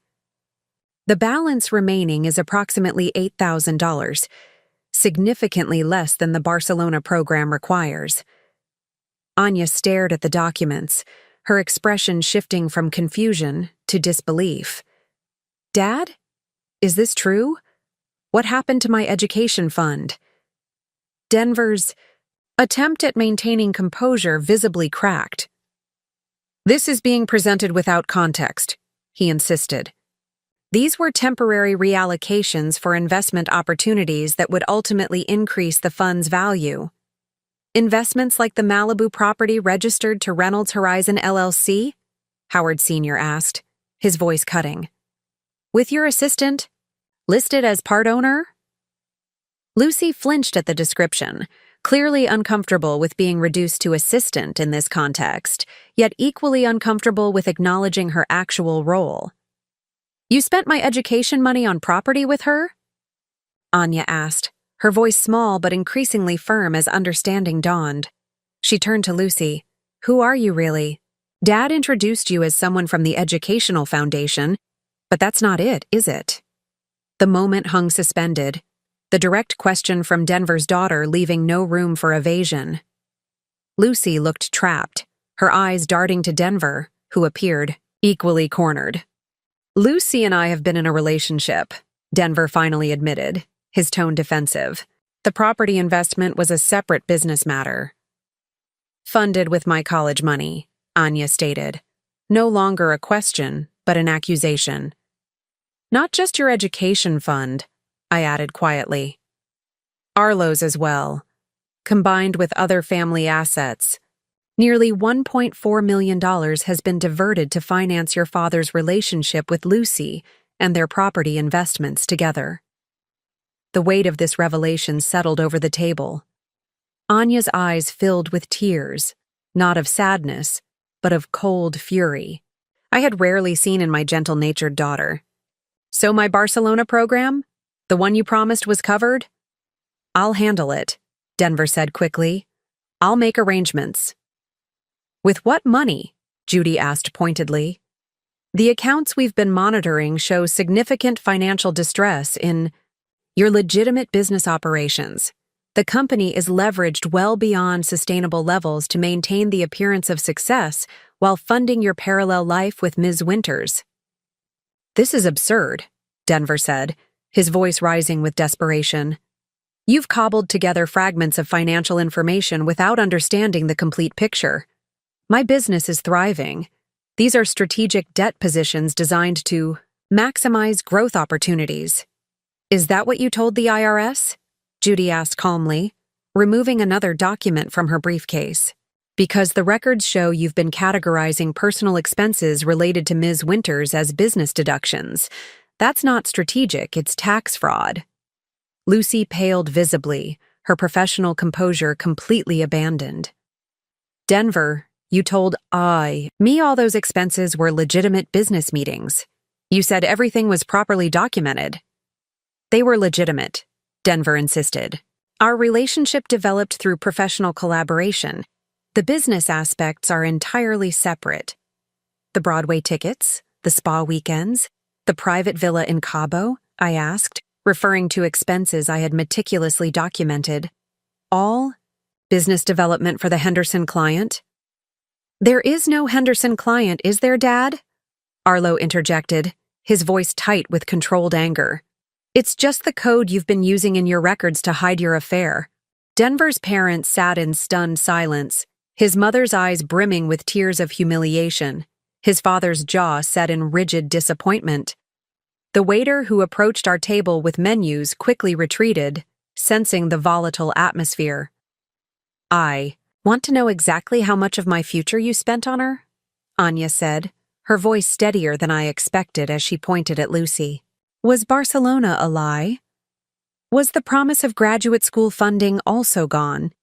Before Denver could formulate another evasion, Judy placed an additional document before Anya. This is the current state of all education accounts established for you and your brother. As you can see, the graduate school fund has been completely liquidated. The Barcelona program cannot be funded from the remaining balance. Anya studied the statement, then looked up at her father with cold clarity. All those lectures about financial responsibility. All those times you made me justify every expense in my budget. While you were spending my future on... She gestured at Lucy, unable to find words adequate to express her disgust. Anya, I can explain, Denver began. No, you can't, Anya interrupted with surprising authority. There is no explanation that makes this acceptable. I placed the envelope Judy had given me earlier on the table, sliding it toward Denver. These are divorce papers, including complete financial disclosures based on our documentation of your misappropriation of family assets. They also include a request for full financial restoration of the children's education funds. Denver stared at the envelope without touching it, the comprehensive dismantling of his carefully constructed double life rendering him momentarily speechless. Lucy stood abruptly. I need to leave. I can't be part of this. I didn't know about the education funds, Denver. I didn't know you were lying to your family about our relationship. Her voice cracked slightly. I'm an accountant. Do you understand what association with tax fraud could do to my professional license? Denver reached for her arm. Lucy, wait. She pulled away sharply. Don't contact me again. My attorney will reach out regarding Reynolds Horizon LLC and next steps. With that, she walked out of the private dining room, leaving Denver to face his family alone. The silence that followed her departure was broken by Howard Sr.'s voice, low and cutting. In 50 years of business, I never once misappropriated funds or misrepresented expenses to the IRS. I built a reputation for integrity that you have now damaged beyond repair. Whatever consequences follow from this, you have earned them completely. Denver turned to me, anger and panic warring in his expression. You orchestrated this entire scenario. You deliberately chose our daughter's graduation to humiliate me publicly. No, I corrected him calmly. You chose our daughter's graduation to introduce your mistress to our family. I simply ensured everyone understood exactly who she was and how your relationship has been financed. What happens now? Anya asked, her graduation day joy completely evaporated, replaced by the harsh reality of her father's betrayal. Legally, several processes will begin simultaneously, Judy explained, her professional demeanor offering a steadying structure to the chaos of emotions around the table. The divorce proceedings will address the division of marital assets and restoration of misappropriated funds. There may be separate actions regarding tax liabilities, depending on how the IRS views the financial documentation we've submitted. To them, Denver's head snapped up. You've already contacted the IRS? A whistleblower report was filed last month, I confirmed, meeting his gaze steadily. The evidence of systematic tax fraud was too substantial to ignore. Not addressing it would potentially make me complicit. The color drained from Denver's face as the full implications sank in. Tax fraud investigations carried consequences beyond divorce settlements, potential fines, professional ramifications, even criminal charges in severe cases. You've destroyed everything, he said, his voice hollow. 23 years of marriage, my relationship with Lucy, potentially my business, all because you couldn't accept that I found happiness elsewhere. No, Dad, Arlo interjected before I could respond. You destroyed everything when you decided to steal from your children's future to finance your affair, when you lied to all of us about what you were doing, when you used our family's resources to build a separate life while pretending to support us.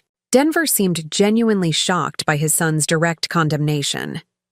Throughout our marriage, Arlo had generally avoided conflict, often deferring to his father's authority even when he disagreed. This forthright accusation represented a fundamental shift in their relationship, another consequence Denver hadn't anticipated. What about Barcelona? Anya asked, returning to her immediate concern. My program starts in 6 weeks. I reached across the table to take her hand. That's already been addressed. When I discovered the depleted state of your education fund, I liquidated some of my personal investments, stocks my grandfather left me that I've maintained separately throughout the marriage. The money has been transferred to a new account in your name only. Your Barcelona program is secure. Relief washed over Anya's face, followed quickly by confusion. You've known about this for how long? Why didn't you tell me sooner? I needed to gather comprehensive evidence before taking action, I explained, and I wanted to protect your final semester from this disruption. You deserve to focus on your studies without worrying about family finances. Howard Sr. stood with sudden decision, his authority commanding the room's attention. Margaret and I will be handling the graduate school funding, he announced, looking at Anya. Your father's actions are his own, but your grandparents stand by their commitment to your education. Denver looked up at his father with a flash of hope that was quickly extinguished by Howard Sr.'s next words. As for you, the older man continued, turning to his son, you will meet with the family attorney tomorrow morning to begin addressing these financial improprieties. Whatever legal consequences follow, you will face them with full disclosure and cooperation. The Reynolds name has stood for integrity in this community for 3 generations. I will not allow your poor judgment to destroy that legacy completely. Without waiting for Denver's response, Howard Sr. helped Margaret to her feet. Anya, congratulations again on your graduation. This situation does not diminish your achievement or our pride in you. He nodded formally to me. Esther, please keep us informed of next steps. Margaret and I will see ourselves out. As his parents departed, Denver sat alone on his side of the table, the physical separation mirroring his newly isolated position. His carefully constructed world had collapsed entirely in the space of an hour. His mistress gone, his parents disgusted, his children contemptuous, his marriage over, and potential legal jeopardy looming.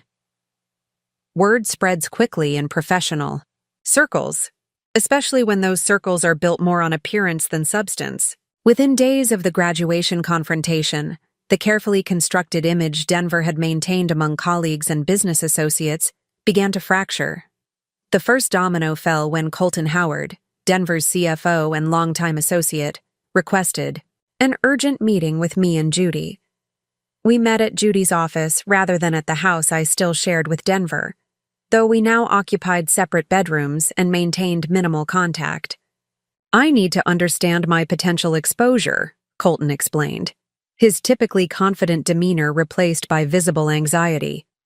Several of the financial documents you presented at the graduation lunch contained my signature as CFO, particularly the expense reports categorizing personal expenditures as business costs. Judy maintained professional neutrality. Your signature on fraudulent documentation does create potential liability, Mr. Howard. The extent depends on your knowledge of the misclassifications. I signed what Denver put in front of me, Colton admitted, running a hand through his thinning hair. We've worked together for 15 years. I trusted his representations about client meetings and business development expenses. Trusted or deliberately avoided investigating? I asked, remembering the many dinner parties where Colton had laughed at Denver's jokes about my financial naivety, complicit in the narrative of the simple wife who couldn't understand real business. Colton had the grace to look ashamed. I suspected some of the expenses might be personal rather than business-related, but Denver assured me everything was properly documented. He said you had agreed to certain financial arrangements regarding his business entertainment obligations. I was never consulted, I clarified. And I certainly never agreed to having my children's education funds diverted to finance Denver's relationship with Lucy. The reality of his potential complicity in financial fraud seemed to land fully as Colton slumped slightly in his chair. I've already consulted with separate counsel. They've advised me to cooperate fully with any investigation and to distance myself from Denver's personal financial decisions. Distance yourself? I repeated, unable to keep the edge from my voice. You've been his right hand for 15 years, signing whatever he put in front of you without question, laughing at his dismissive comments about my intelligence. That's not a position you can simply step away from when consequences appear. Judy placed a calming hand on my arm, her professional instincts recognizing both the justification for my anger and the strategic value of Colton's cooperation. Mr. Howard, I recommend you provide us with copies of all financial documentation you have access to regarding Reynolds Enterprises. Full transparency now may help mitigate your potential liability later. After Colton left, promising to deliver the requested documents, Judy turned to me. He won't be the last associate to attempt damage control. Denver's deception has created a ripple effect through his professional network. She was right. Over the next several days, business partners and associates began distancing themselves publicly from Denver.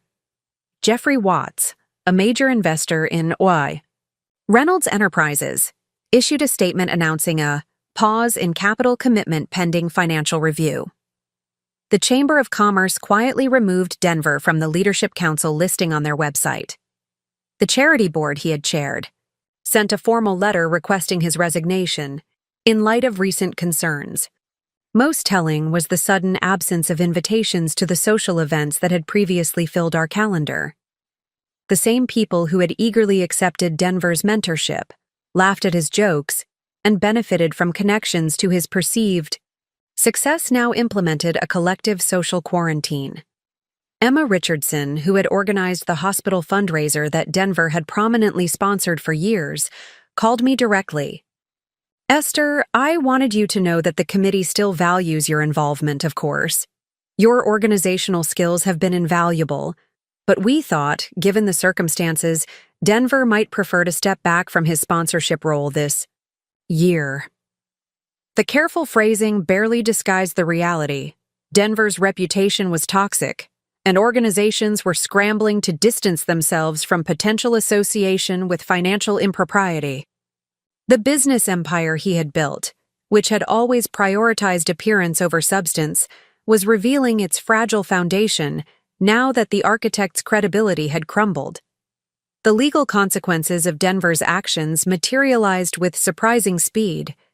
3 weeks after the graduation confrontation, as I sat at Judy's conference table reviewing property division proposals, her assistant interrupted with news. Federal agents are at Reynolds Enterprises executing a search warrant, she reported, handing Judy a message slip. Howard Myers called to inform you. Judy nodded calmly, but I detected a flicker of surprise even in her practiced professional demeanor. That's sooner than anticipated. The IRS and financial crimes divisions typically build their cases more gradually. What does this mean? I asked, struggling to process this escalation. It means the evidence we provided through the whistleblower report was compelling enough to fast-track their investigation, Judy explained. Search warrants for financial crimes require significant probable cause, documentation indicating systematic fraud rather than isolated discrepancies. My phone buzzed with a text from Arlo. Federal agents at Dad's office. He just called sounding panicked. Should I be worried? I showed the message to Judy, who considered it carefully. Your children should understand that while this investigation focuses on your husband's actions, there may be public attention that affects them peripherally. They've done nothing wrong, but they should be prepared for potential media coverage. I texted Arlo back. We anticipated this possibility. You've done nothing wrong. Call me when you can talk privately. Within hours, the local business journal published an online article with the headline, Federal Agents Search Reynolds Enterprises in Apparent Financial Investigation. By evening, 3 local news stations had picked up the story, their evening broadcasts featuring footage of agents carrying boxes from Denver's office building. Denver called that night, his voice a mixture of fury and desperation I had never heard before. You did this. You contacted the federal authorities. I reported what I discovered, I replied evenly. The decision to investigate was made by the IRS and the Financial Crimes Division based on the evidence. They took everything. Computers, files, client records. They're treating me like a common criminal. The documentation suggests you've been acting like one, I said, surprised by my own directness. Tax fraud, misappropriation of funds, falsification of business records. This will destroy the company, he shouted. 15 years of building this business, and you've dismantled it in a month because of your vindictiveness. I didn't falsify expense reports or drain our children's education funds, I reminded him. Your choices created this situation, not my documentation of them.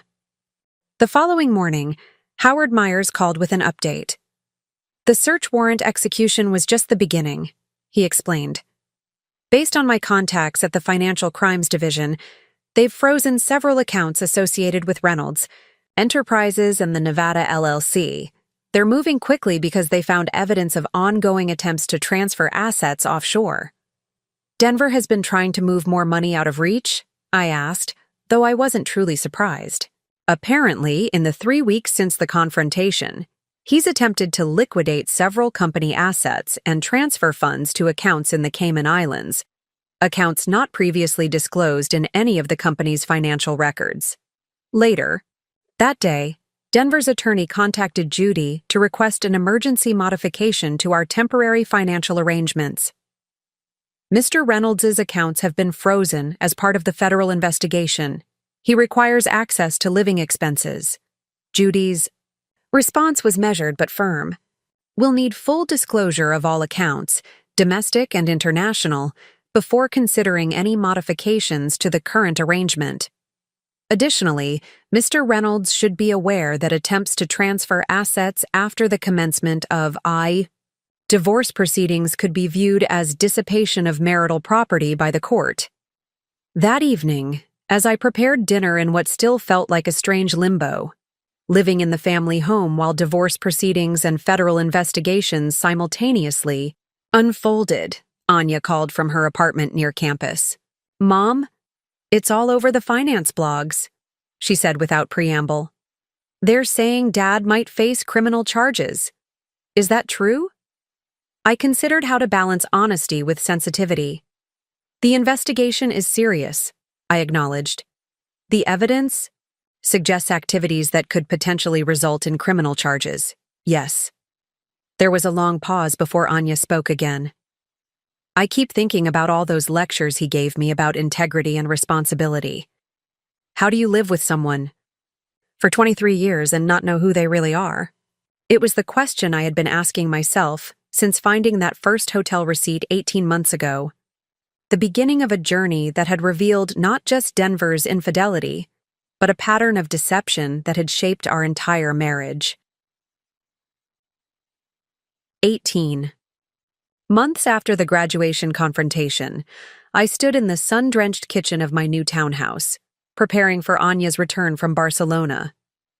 The space was smaller than our family home, which had been sold as part of the divorce settlement to repay the children's education funds, but it was entirely mine, decorated according to my preferences rather than Denver's rigid ideas about appropriate executive home styling. My phone chimed with a calendar notification. Financial Literacy Workshop, Community College, 2 p.m. After finalizing the lunch preparations for Anya's homecoming, I gathered the materials for my afternoon class, reflecting on how much had changed since that first hotel receipt had set me on this path of discovery. The divorce had been finalized 9 months ago, with terms heavily influenced by Denver's legal troubles. His attempts to hide assets had backfired spectacularly once the federal investigation revealed the full extent of his financial misconduct. The judge had ordered complete restoration of the children's education funds as a priority claim before any other asset division, citing Denver's egregious breach of fiduciary duty to his family. The criminal case was still proceeding, with Denver having accepted a plea agreement on tax fraud charges to avoid more serious penalties for financial crimes. The terms included significant fines, 5 years of probation, and community service. Reynolds Enterprises had been dissolved, its legitimate assets sold to satisfy creditors and tax obligations. Denver now worked as a consultant for a former colleague's smaller firm, a significant step down from his previous position, but the only option available given his damaged reputation and legal restrictions. We had minimal contact, communicating only through attorneys when necessary regarding the final execution of divorce terms. What had surprised me most in the aftermath was not the professional and legal consequences Denver faced. Those had been predictable given the evidence, but my own transformation. The skills I had developed during my investigation had led me to an unexpected new chapter. It began with a casual conversation with Dr. Navarro at a university function 6 months after the divorce filing. "Your understanding of financial documentation is impressive," she had commented after I explained how I had secured Anya's Barcelona funding, despite the depleted education account. "Have you considered sharing these skills more broadly?" That conversation had led to an invitation to develop a financial literacy workshop for the university's education majors, focusing on practical money management and documentation skills. The workshop had been so successful that the local community college had asked me to adapt it for their adult education program. "The irony is extraordinary," Judy had observed when I told her about this new direction. "Denver's dismissal of your financial capabilities created the perfect cover for your investigation, and now you're teaching others the skills he believed you lacked." My financial situation had stabilized, partly through the divorce settlement and partly through my new work. The expert documentation skills I had developed to expose Denver's betrayal had proven valuable in unexpected ways, leading to consulting, opportunities with local nonprofits needing help organizing their financial records. The doorbell rang, interrupting my reflections. I opened it to find Anya standing there, tanned from her year in Barcelona, her expression more confident and self-assured than ever. "Mom!" she exclaimed, dropping her luggage to embrace me. "The apartment looks amazing." As we settled in the kitchen with lunch, Anya shared stories of her experiences abroad, the research she had conducted, the perspectives she had gained, the confidence she had developed navigating a foreign education system. "I've been accepted to 3 graduate programs," she announced proudly.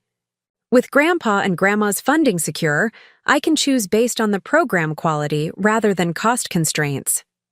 I'm so proud of you, I said, meaning it completely. You've handled everything with remarkable resilience. Anya reached across the table to squeeze my hand. I learned that from you, Mom. Watching you transform from the person Dad constantly underestimated into someone who took control of an impossible situation, that's been the most important education of all. As we continued our lunch, I reflected on the long journey from that first shocking discovery to this moment of peaceful new beginnings. The systematic documentation that had begun as a way to understand what was happening in my marriage had ultimately led to understanding myself, my capabilities, my resilience, and my capacity to build a life entirely my own. Up next, you've got 2 more standout stories right on your screen. If this one hit the mark, you won't want to pass these up. Just click and check them out. And don't forget to subscribe and turn on the notification bell so you don't miss any upload from us.